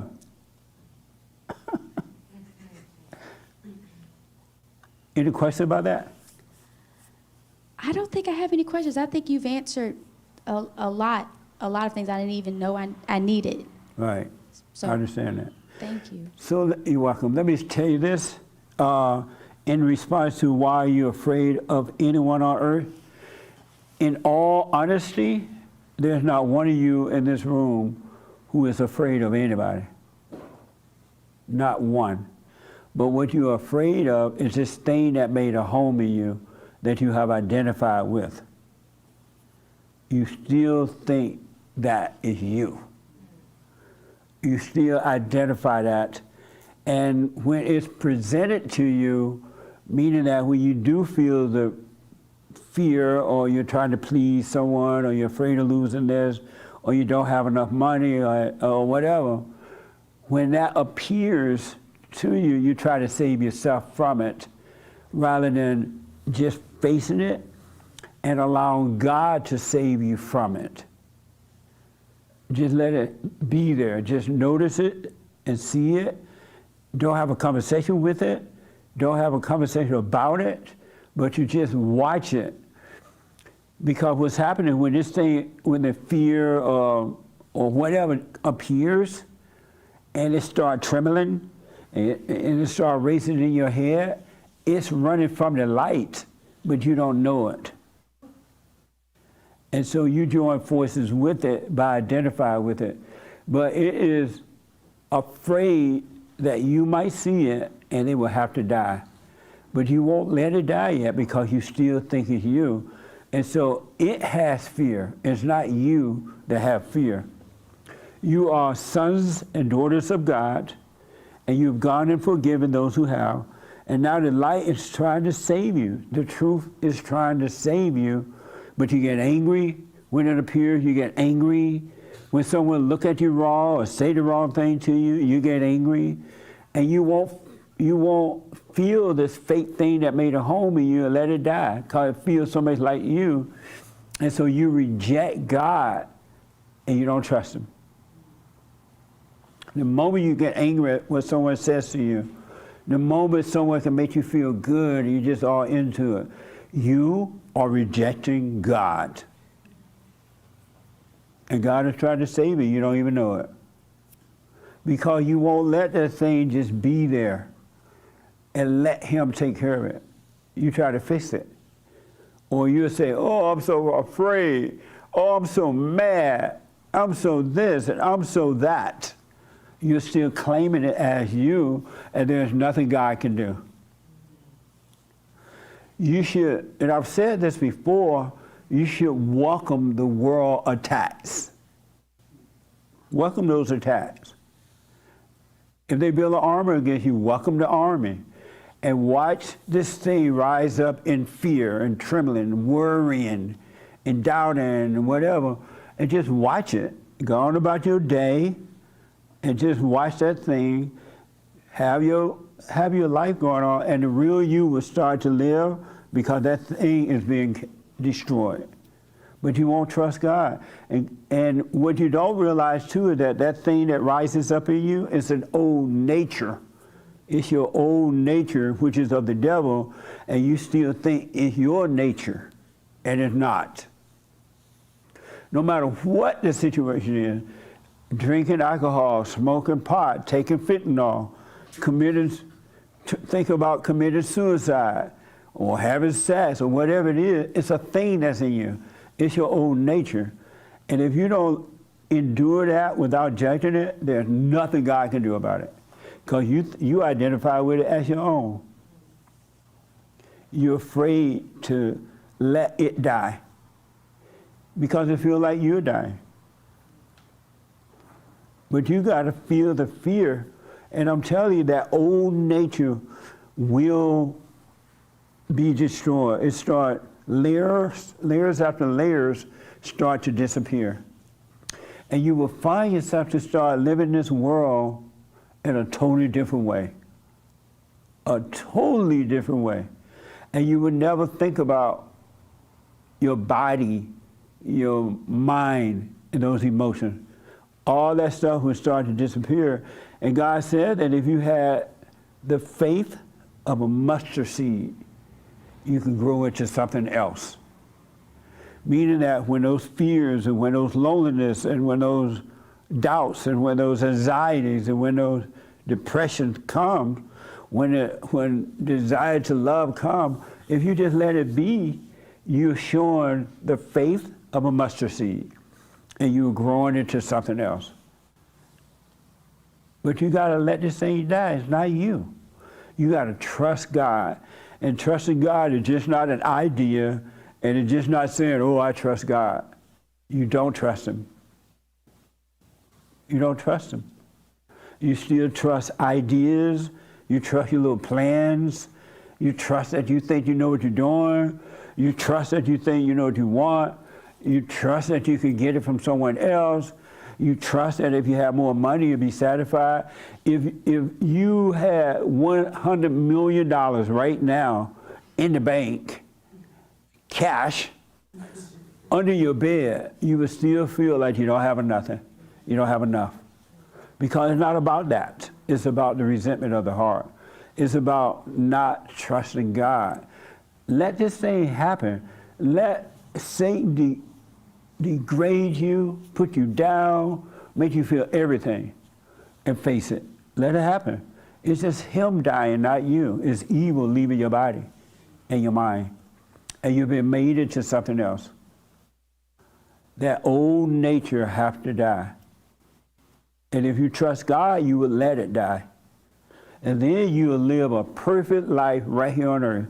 And all these wars would be going on, and mess would be happening, and Israel and Jerusalem and Palestine would be fighting.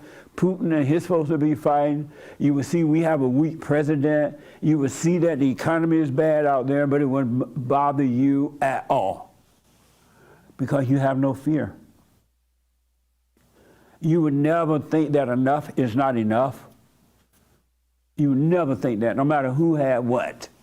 You would never think, oh, I wish I had that.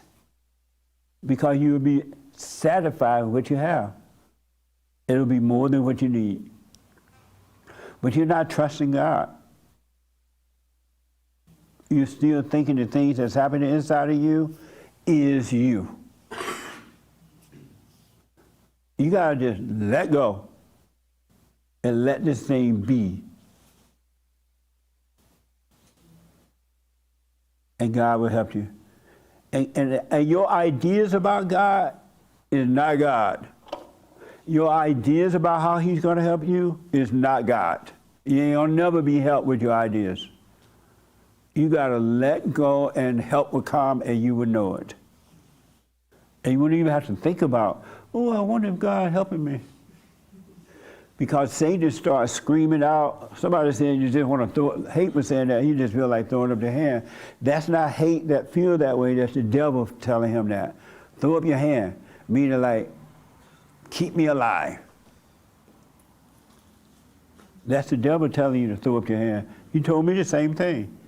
Give up, it ain't gonna work. But I knew it was a voice in my head and it wasn't from me and it wasn't from God. So I knew it was from him. You gotta be still, meaning don't overreact to this and die from it. And you can die. And once you do it a little bit, you're gonna have that mustard seed. And you'll want to do a little bit more, and a little bit more, and a little bit more, and that old nature is dying. Now that you have love, you've gone and forgiven. Now that you have the love on your side, which is the nature of God, you take care of the darkness, the false identities. You should never, ever, ever say I when it comes to that stuff. It's not you. I'm lonely. No, you're not. I'm sad. No, you're not. I'm rich and I'm poor and I'm this. It's not you. It's not you at all. You got to feel this stuff. When somebody makes you mad, don't say, oh, I'm mad, and go off. Just quietly be mad and watch the spirit. You know what I mean? Because it's not you. And nobody can save you from it. No money, no family, no preacher, no teacher. Only the Spirit of Father can deal with the spirit of evil. But you got to really trust it. And you got to really work on yourself. When I give you guys these spiritual questions, I'm giving you homework. And I'm giving you the homework that I'm doing. And it works. But you got to work on you. Nobody else can do it. But you got to work on yourself. It should be fun working on yourself by now for some of you. But y'all ain't having no fun.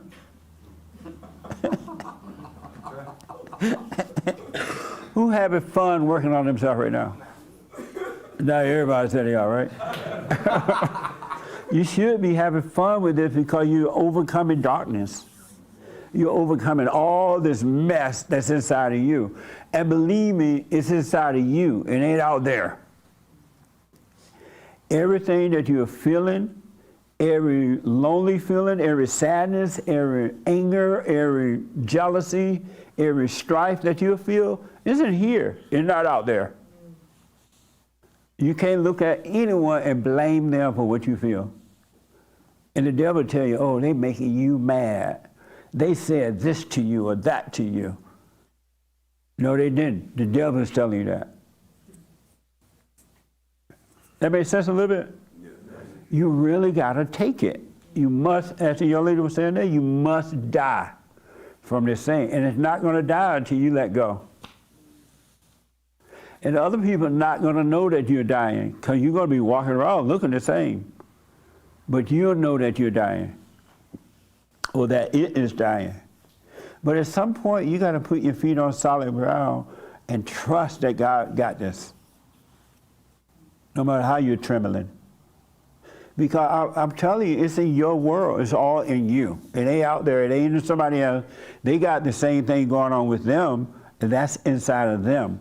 But everything that you're dealing with is inside of you. It's not outside of you.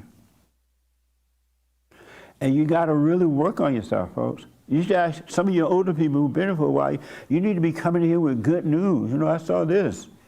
I worked on the biblical question. I realize why I'm afraid. But y'all don't, some of you, don't seem like you're really working on it. But you're not going to get better until you work on you. You're never going to have enough. You're never going to be free. You're never going to be have a clear mind. You're going to always have this pain in your body because you're not working on you. You're not watching. And that's all I need to do is watch. Do nothing else about it. We're being taken care of. God love us. But some of you don't even trust me with a grain of mustard seed grain because you keep fighting for your own life and you can't do it. And I don't care what has happened in the past, that doesn't exist anymore. The only thing that exists is right now. What you're going to do about now. And we all done some stupid stuff in the fallen state where we couldn't see. But it doesn't have to stay that way. And God is not holding that against us. Human beings may judge you because they're in darkness too, but that's on them. Why do you even think about what somebody else think about you? It's not enough to say, I don't care. If you didn't, when you really don't even think about what someone is saying about you, you don't care then. You don't have to say, oh, I don't care what somebody think about me. Yes, you do. That's why you're saying, I don't care. You're trying to convince yourself you don't care, but you care. But when you don't think about it, then you don't care. That makes sense? You really got to go through this. If you want to live, you must die. The ego spirit, which is of the devil. And then there's no competition with anyone. There's no taking sides on anyone. There's no joining an army with anyone. You lay your weapon down and you live your life. And when you need to fight in a physical way, you see how to do that in the right way. But you got to die spiritually. Any questions about that? Do y'all understand that you got to stop fighting what's happening inside? Yes. Really, you gotta, you gotta just take it. It ain't you that's dying, it's it. It's all identities, all plans, all things you think you want. That's why I'm telling you, don't go from being an Israelite identified with that to now try to be a Christian. It will just become an identity, but your heart will be wicked. Christians' hearts are wicked. Why are you making that face? It's just very, thank you. It's just very, it's an interesting thing. Because I see what you're saying, but I'm like, they present such great ideals of like, okay, this is what Jesus is, this is what God is, this is and that. But a lot of people's perception of Christians are not like what they present. Right. They're just presenting ideas, but their hearts are far away from God. They just have the idea that somebody told them, and they read in the Bible, and the devil told them. But it's just ideas, but their hearts are wicked. They treat folks just like the Israelites treat folks, with hate and not love. That's what wars are all about. The war that's happening right now, it's about hate and money. Both sides want to kill each other. And that's what you do in your world. You have wars all the time with others and with yourself. Lay your weapon down. Yes, ma'am. Especially the lady in the camouflage jacket, that really touched me. And and I'm very happy it came out today. Yeah. Because I just didn't know it was there. And I think that's the beauty of when you're on this journey, returning back to your nature, your true nature, or being more present in your nature longer than you are in the hell, basically. It's really impactful. And I'm wondering, so the whole idea for us humans, and maybe this is a bit far-fetched, but the whole idea for us humans is to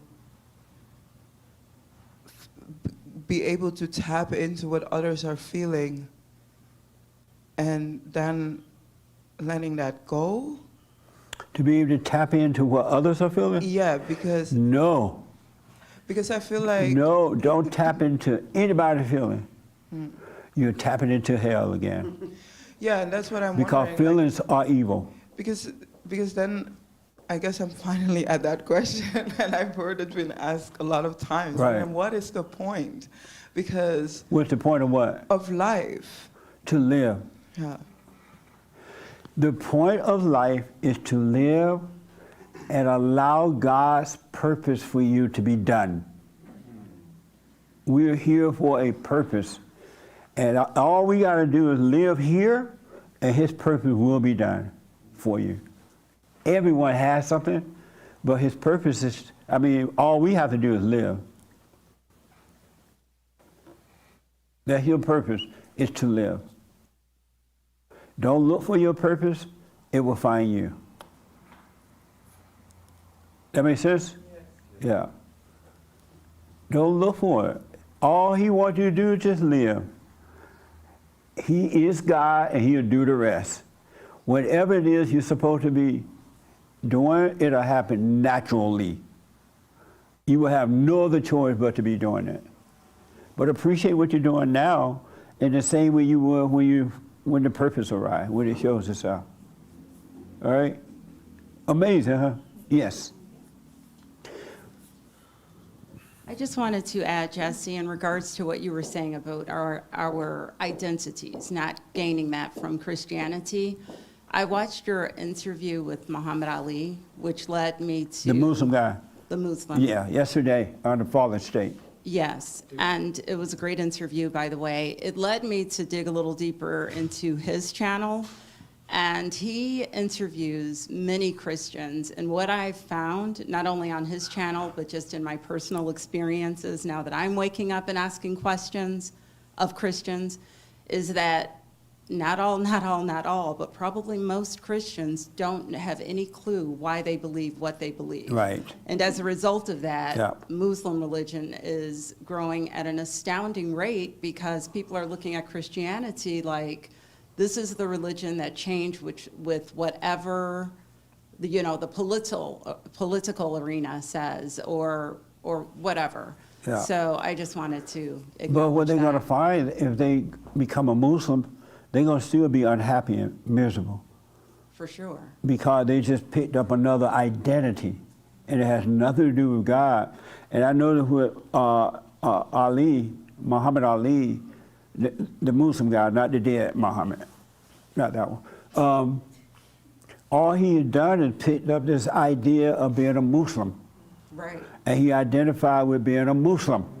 So he's out on the street trying to convert others to become a Muslim and just picking up another identity.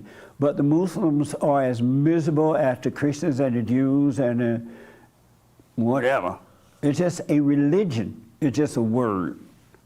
I noticed that too, what you just said, as I was watching some of his interviews. And the thing is that he is so adamant and he is so well versed in debating that he causes the Christians to look like they have just don't know what in the world, why they're there.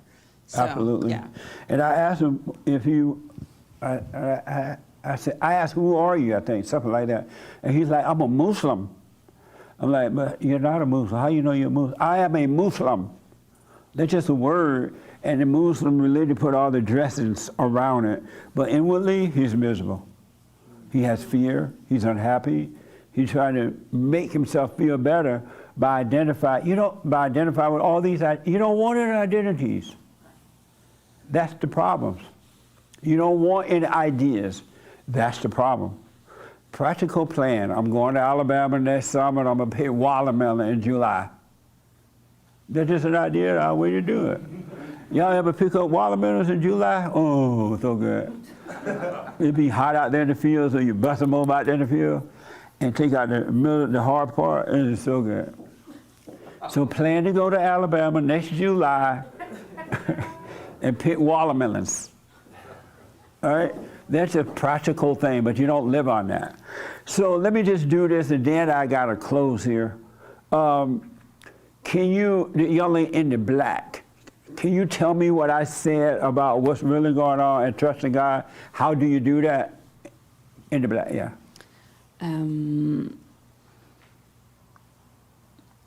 I feel that, for example,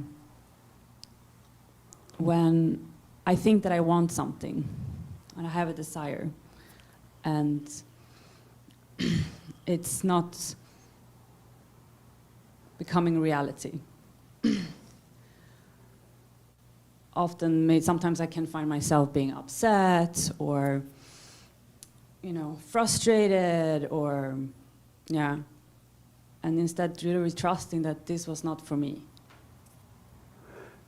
And just feel the pain of wanting it. Yeah. And know that this pain of wanting this thing is there, right? But don't get it. Don't go for it. Don't judge it. Just watch it. Let it stay. Go about your day, and the Father will take care of it. Yeah, it's so liberating to live life in that state because, for example, it could be someone that you're interested in, and you start thinking, oh, why am I not being chosen? Or I'm not good enough? Or, instead of, this was not for me, this was not the person for me, and okay, flow like water, you move on, right? And flow like water and sting like a bee. Yeah. Flow like butterfly, sting like a bee. I knew it was something. Flow like a butterfly, sting like a bee. Oh, flow like a butterfly, sting like a bee. Yeah. You're not supposed to want to get married. You're not supposed to want a boyfriend, girlfriend. It's natural to want to be married, you want a family, right? But you're not supposed to be wanting that. So when that want come along, let that lay. Don't go looking for it to fulfill the want. Otherwise, you're going to end up with someone that takes you down to Walmart and jump on the vegetable table using the word "in."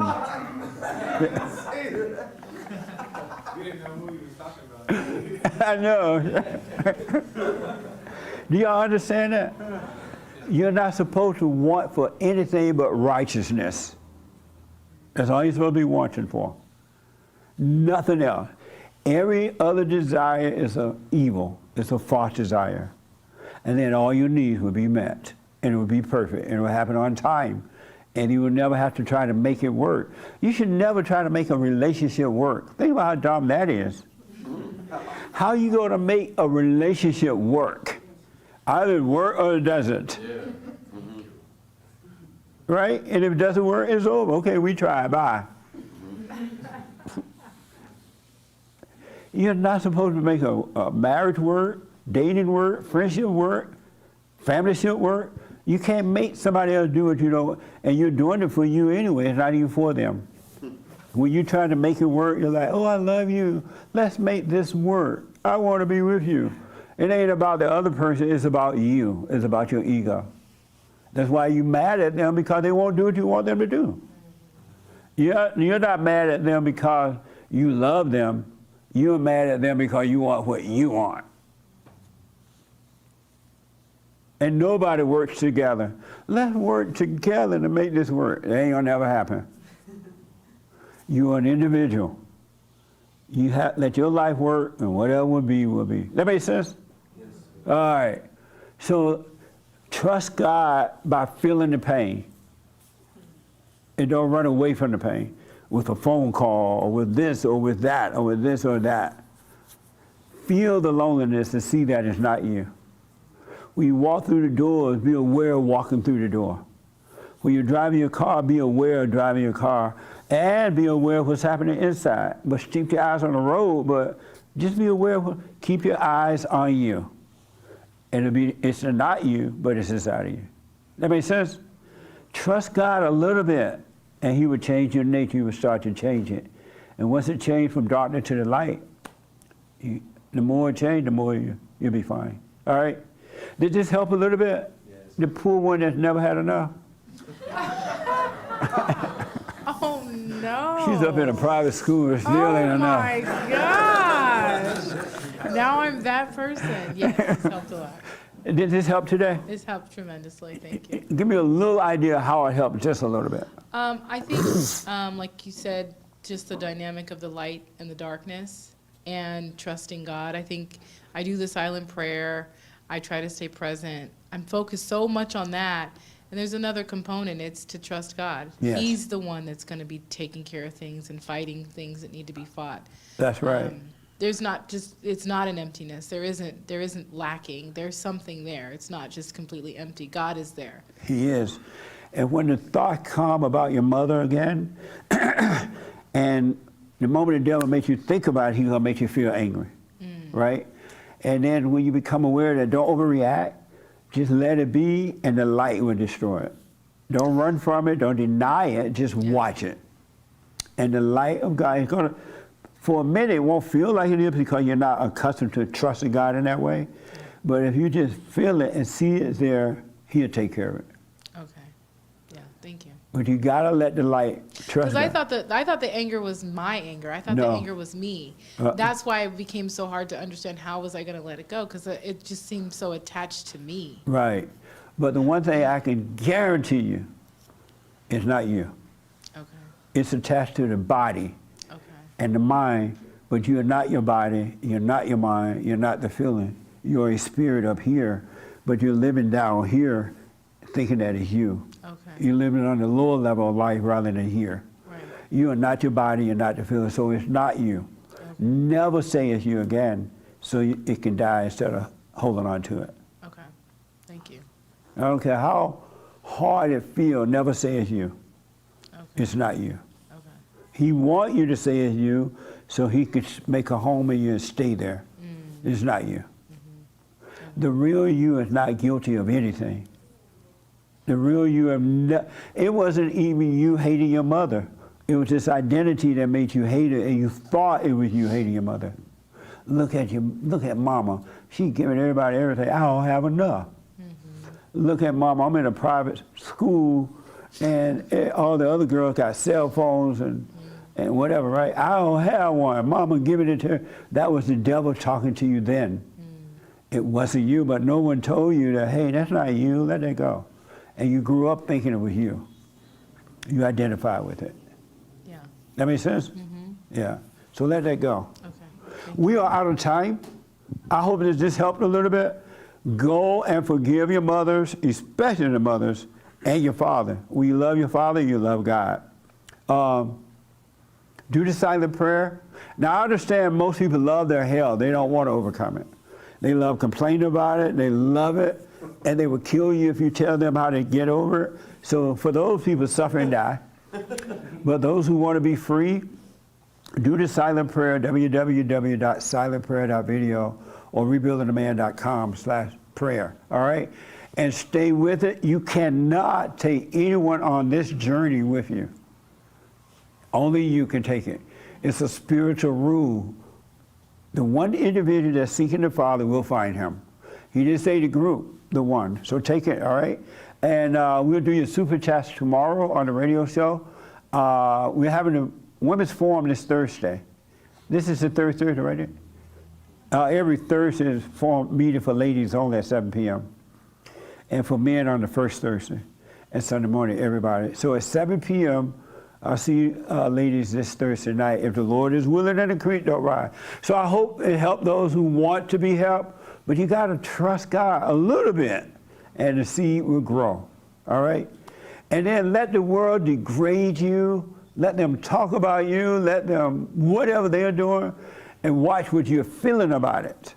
And whatever you're feeling about it, let it be and you will overcome it. You'll be fine, all right? Thank you all so much, and thank you all for tuning in. Amazing. Amazing.